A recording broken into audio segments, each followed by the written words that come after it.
నమస్తే, welcome to our channel. నేను పద్మిని. ప్రస్తుతంతో పాటు ప్రముఖ ఆధ్యాత్మికవేత్త, ఆస్ట్రోన్యూమరాలజిస్ట్, వేదిక్ వాస్తు స్పెషలిస్ట్, శ్రీ విద్య ఉపాసకులు మరియు హనుమద్ ఉపాసకులు బ్రహ్మశ్రీ డాక్టర్ సిస్లా జయశంకర్ గారు మనతో పాటు ఉన్నారు.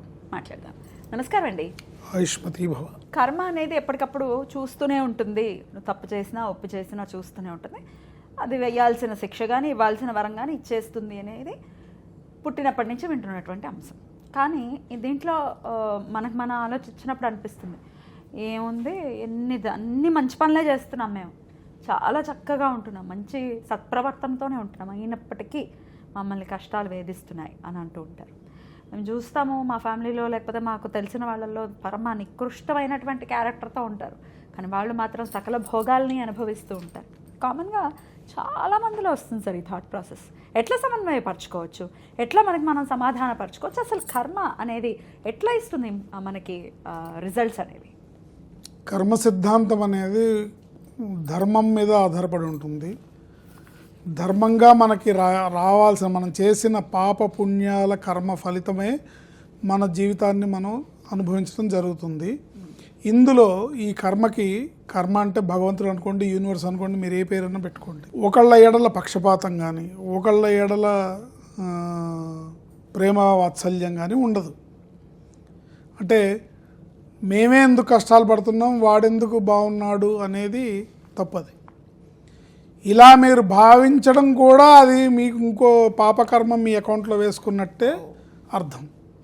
ఎందుకంటే దైవనింద కింద వస్తుంది. అది దేవుడా మాకెందుకు ఇలా చేసావంటే అది దైవనింద కిందే వస్తుంది.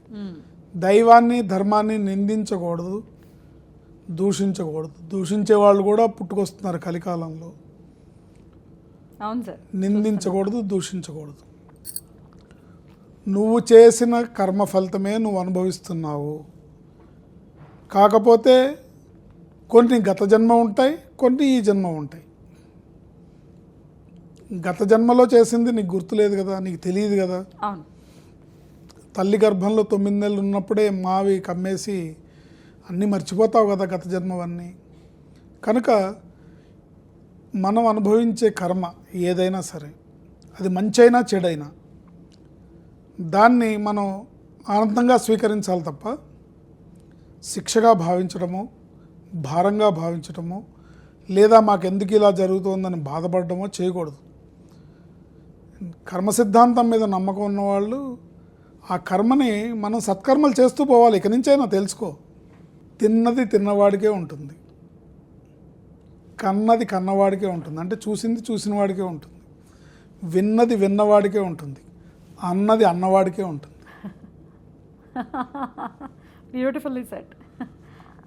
మనం ఏమి దాని గురించి రియాక్ట్ అవ్వాల్సి. తిన్నది తిన్నవాడికే ఉంటుంది, కన్నది కన్నవాడికే ఉంటుంది, విన్నది విన్నవాడికే ఉంటుంది, కన్నది కన్నవాడికే ఉంటుంది, అన్నది అన్నవాడికే ఉంటుంది.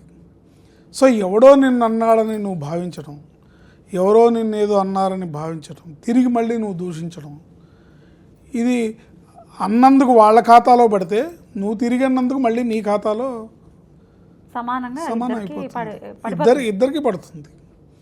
కనుక ఈ కర్మఫలం అనేది, ఈ త్రాసులో ఎటువంటి వీసమెత్తు కూడా పక్షపాతం కానీ రాగద్వేషాలు కానీ ఉండవు. మనం మనసుతో చేసిన కర్మని మానసికంగా అనుభవించాలి. కళ్ళతో చూసిన పాపాన్ని కళ్ళతో అనుభవించాలి. చేతలతో చేసిన పాపాన్ని చేతల రూపంలో, చర్యల రూపంలో మనం అనుభవిస్తాం. ఇది అనుభవించాల్సిందే ఎవరైనా సరే. దీంట్లో ఎవరి కర్మో నీకు రాదు, నీ కర్మ ఎవరికి పోదు, నీ కర్మ ఎవరికి ట్రాన్స్ఫర్ అవ్వదు, నువ్వు అనుభవించాల్సిందే. ఎవరిదో కర్మ నీ మీద పడదు. వాడు అలా చేశాడు కాబట్టి నాకు ఇలా అయింది, వాడు అలా చేయకుండా ఉంటే బాగుండేది, ఇటువంటి వాదనలన్నీ వాదిస్తుంటారు.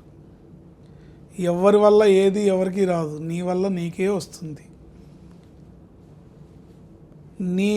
నీ ప్రతి ఆలోచన, నీ ప్రతి మాట, నీ ప్రతి చర్య, నీ ప్రతి మానసికమైన భావన, ఇవన్నీ కూడా కర్మల్లోనే వస్తాయి. నువ్వు మంచిగా ఆలోచిస్తే నీకు అన్నీ మంచి జరుగుతాయి, నువ్వు మంచిగా మాట్లాడితే నీకు అన్నీ మంచిగా వస్తాయి, నువ్వు ఎదుటివాడికి మంచి చేస్తే నీకంతా మంచి జరుగుతుంది. ప్రకృతి ధర్మం ఏంటంటే ఏ విత్తనం నాటితే ఆ పళ్ళు వస్తాయి. వేప విత్తనాలు నాటితే మామిడి పళ్ళు రావు, మామిడి విత్తనాలు నాటితే వేప పళ్ళు వస్తాయని భయపడద్దు. ఏ విత్తనాలు అయితే ప్రకృతి ధర్మం ఏంటంటే ఒక విత్తనం నాటితే 10 పళ్ళు వస్తాయి. కర్మ సిద్ధాంతం కూడా అదే. మంచి చేయి 10 రకాలుగా దాని బ్యూటీని. నువ్వు ఒకళ్ళకి మంచి చేస్తే నీకు మంచి చేసేవాళ్ళు 10 మంది వస్తారు. నువ్వు ఒకళ్ళకి అన్యాయం చేస్తే నీకు అన్యాయం చేసేవాళ్ళు 10 మంది వస్తారు. ఇదే కర్మ సిద్ధాంతం. సో ఇప్పుడు నిన్నేం జరిగింది అనేది మన చేతిలో లేదు, రేపు ఏం జరగబోతుంది అనేది భవిష్యత్తు అనేది కూడా లేదు. మనిషి జీవితానికి ఉన్నది ఓన్లీ వర్తమానమే. అంటే ఇప్పుడు ఏంటి, ఈ క్షణం ఏంటి, ఈ క్షణంలో నీ ఆలోచన విధానం ఏంటి, నీ నడవడిక ఏంటి, నీ పనులు నీ కర్మలు ఏంటి, వీటిని బేరీజ్ వేసుకుంటూ ఎక్కడా కూడా ఎవరికి ఇబ్బంది కలగకుండా, ఎవరికి ఇబ్బంది లేకుండా సత్కర్మలే నువ్వు చేస్తూ పోతే నీకు అన్ని సత్ఫలితాలే వస్తాయి.